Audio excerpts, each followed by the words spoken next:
Hi, I'm Lisa Taylor, the Health and Wellbeing Programme Director at VONNE, and also the lead for the North East and North Cumbria VCSE Partnership Programme, which I'm going to be talking you through. Within the North East and North Cumbria ICP, we've got a huge amount of population, the largest in the country, at around 3 million people, and also the largest geography in the country as well, which means that our ICS has got some pretty unique challenges in terms of being able to work together over such a large footprint. And within our ICS, we've got around about 11,000 voluntary sector organisations, meaning that we're a very important and large part of the system. NHS England decided that the voluntary sector was a vital part of all ICSs and set up a VCSE leadership programme.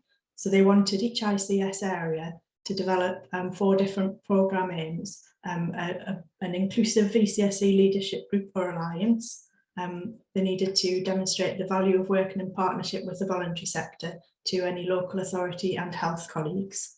They needed to support equal and sustainable relationships between the VCSE and the ICS, and also share learning between the various structures of the ICSs through action learning and peer support. Our cohort was cohort 2, which was it started in 2019. Yes, it did, sorry. And the funding for that ended in March 2021, and the ICS has funded that ever since as a commitment to the importance of the voluntary sector within the ICS. And the lead partner for the VCSE partnership programme, which is our voluntary sector alliance, is VONNE. And we partner with Cumbria CVS to make sure that we've got that geographic coverage across the whole ICS footprint. In each of the ICS areas, the leadership programmes had to have different elements. So the shared elements included a creation of this voluntary sector group or alliance, ensuring there's voluntary sector representation on public sector or cross-sector boards. In our case, that would be the ICS boards. And there was a mechanism for two-way engagement between the wider sectors and the voluntary sector, and also a process for feedback to the wider voluntary sector from those involved in the actual programme delivery. Within the North East and North Cumbria, our programme is called the North East and North Cumbria VCSE Partnership Programme, and you can see that our objectives are very similar to those of the NHS England initial programme. So we've got the mechanism to coordinate engagement and involvement, we've got the collaboration across systems, the opportunity to share learning, the involvement of VCSE leaders. And the last point here relates to COVID-19, because we actually held our very first steering group meeting of the programme in March 2020, and things went a bit south after that. And the programme actually changed into a COVID response and recovery forum. And it wasn't until January 2021 that we moved back into the sort of the formation that we did originally intended in terms of the partnership programme with the ICS. When we set up the partnership programme, we had to try and align it with the emerging structures of the ICS. And one of the ways that we did that was looked at which priorities the ICS had decided to focus on initially, and try and align our work in terms of linking in with the voluntary sector to these different areas. And we fully acknowledge that as the ICS was developing, some of the priorities of the ICS and therefore of the programme would change as well. So within our partnership programme, we set up 2 initial structures. The first one is our virtual health and wellbeing network, and that is a network that is in receipt of a bulletin that comes out every 3 weeks. The network's open to anybody from any sector, and the bulletin contains information and opportunities around all aspects of health and wellbeing, including a strong focus on ICS developments, and also what the partnership programme itself is doing to make sure everybody's aware of what's happening. But there's also sections on mental health, social prescribing, research, events, information on local goings on, just so that everybody's kept informed. And then the second element that we set up was our VCSE Partnership Forum. And that is where we bring together strategic health and wellbeing leads from across the ICS footprint to come together and talk around issues that are of importance to them, but also to present information on the development of the ICS and to make sure that we have a place where a conversation can start in between the two sectors.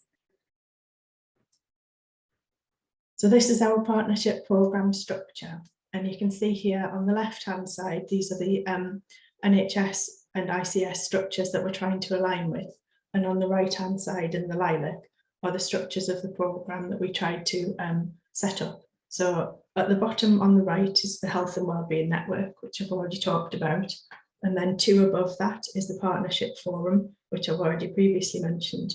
In between that sits our VCSE subgroups, and they are groups of voluntary sector organisations that come together around the communities of interest that they support.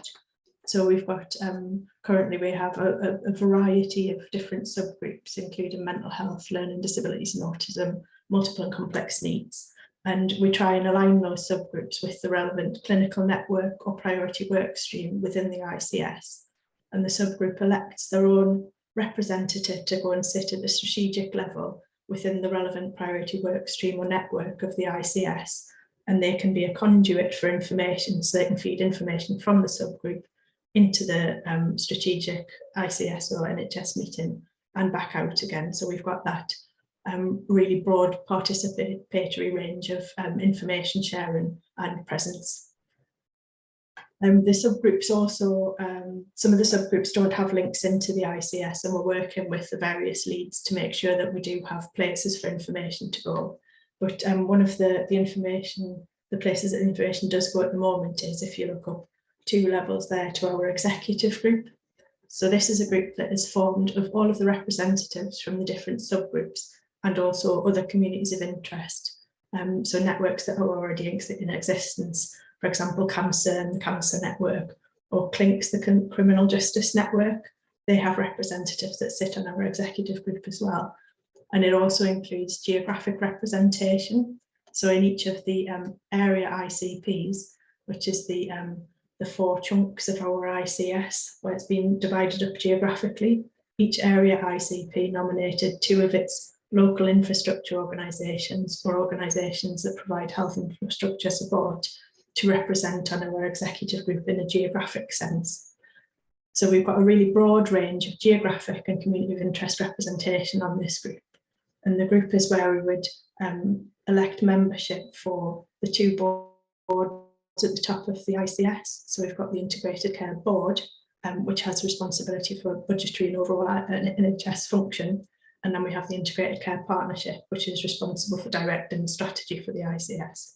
So we have 2 places of the voluntary sector on the ICP and 1 place on the ICB, and the representation for that is agreed at the executive group. You'll notice the stripy box underneath that for the area ICP level groups and networks. Area ICPs are still very much an emerging structure of this ICS footprint. So we haven't set up any VCSE only area ICP level groups yet. But if it becomes the case where there's a need for them, that's something that we can look at supporting as a programme. And sitting over the top of everything, overarching the whole programme, is our multi-agency steering group. So we've got really strong representation from the voluntary sector, from the NHS and from the ICB as well, so that they can ensure that our programme remains relevant and fit for purpose across the whole breadth of work that's delivered across the ICS. And just a word of warning for the next slide is it's very busy, but I will talk through it. We might want to put some sunglasses on. So this is we lovingly refer to this as our slide of doom, because it is very busy and not great to look at. But what it does is it shows you exactly how the executive group is formed and the structures that feed in and out of the partnership forum as well. So the partnership forum is that blue box in the middle at the bottom there, and in the lilac on either side lists the different geographic and community of place organisations, and then above that in the green are our different communities of interest. And as I say, we've got communities of interest subgroups, such as Black and minoritized communities and women and violence against women and girls. And we also link into some of the different pre-existing networks as well, like Cancer and CLINCS, as previously mentioned. And we also link into the different ICS priority work streams and boards and clinical networks, including the Healthier and Fairer Advisory Group at the top left in the pink there, which is where the social prescribing work sits, which is a big part of the work of many of our voluntary sector organisations.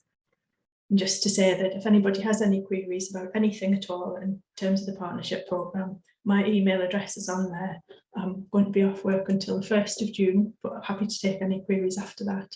And in the interim, our VCSE engagement manager, Siobhan Flynn, is able to help with any queries from anybody. Thank you. So Lisa, thank you so much for that.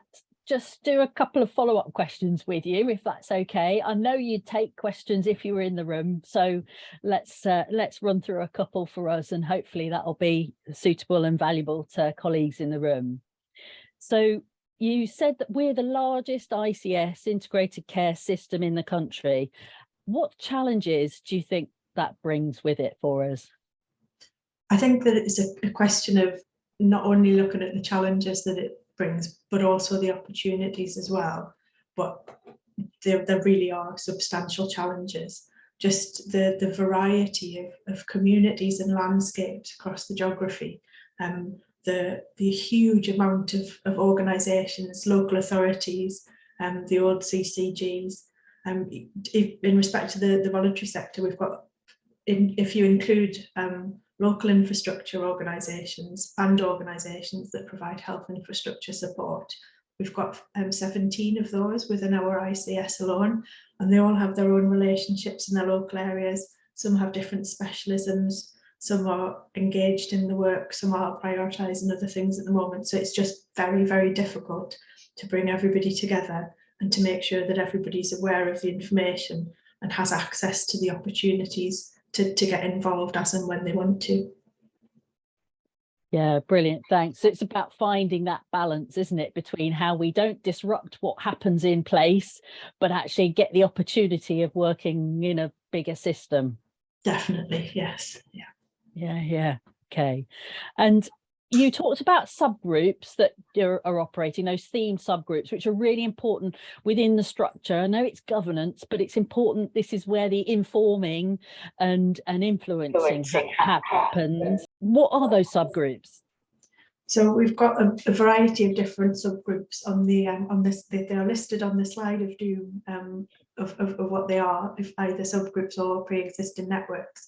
But basically, they are the opportunity for organisations supporting in a particular community of interest. So something like mental health or older people or LGBTQIA+.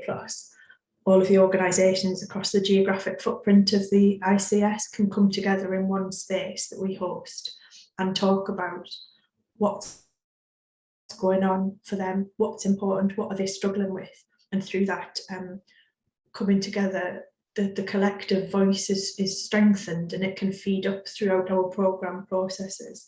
And this actually happened recently from one of the subgroups. They were talking about the problems they were having with NHS contracts that were coming to an end on the 31st of March with no further idea of what was going on. And we actually escalated that up through our programme structure. So it was mentioned at one of the, at two of the ICB meetings, and so that the ICS could then respond to the sector, timescales being what they are. Not everything was resolved satisfactorily at the end of this financial year, but because of that process, there's been a commitment from the ICS to work towards ensuring it doesn't happen again next year.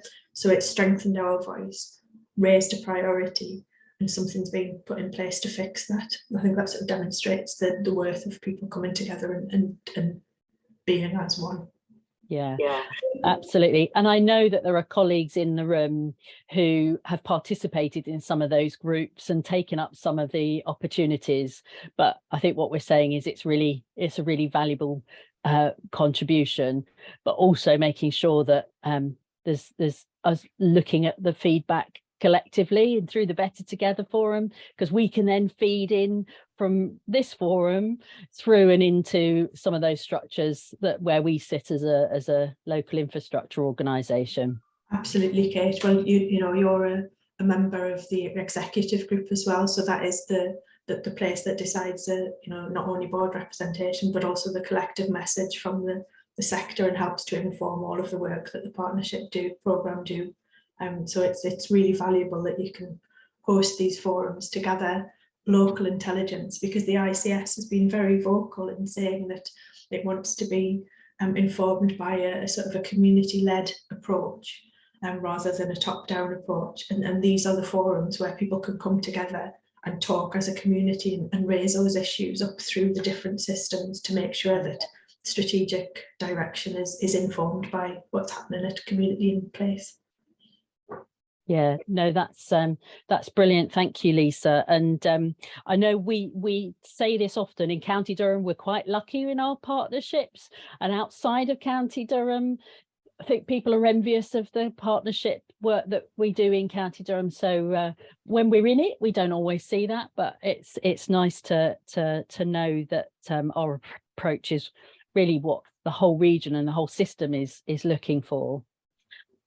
So my last question is, if there was one thing that you think that folks in County Durham, those engaged with and managing health and wellbeing support services or social activities around health and wellbeing, if there's one thing you think folks in County Durham should do to be informed, what would it be? What do you think they should do?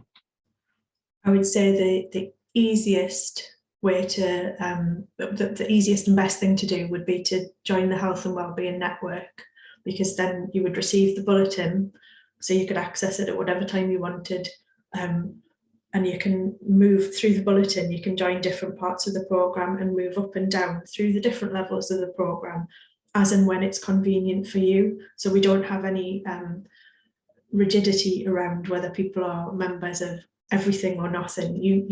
This programme is created entirely for the voluntary sector, and it needs to be led by the sector and led by sector need.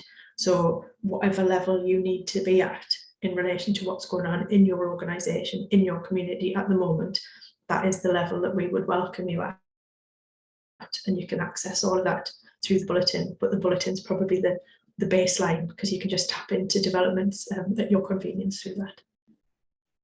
Brilliant. Thank you, Lisa. I know there'll be another opportunity in the future for you to actually be in the room with us and be part of the next bit, which will be part of our roundtable discussion. But in the meantime, thank you very much, Lisa. Thank you.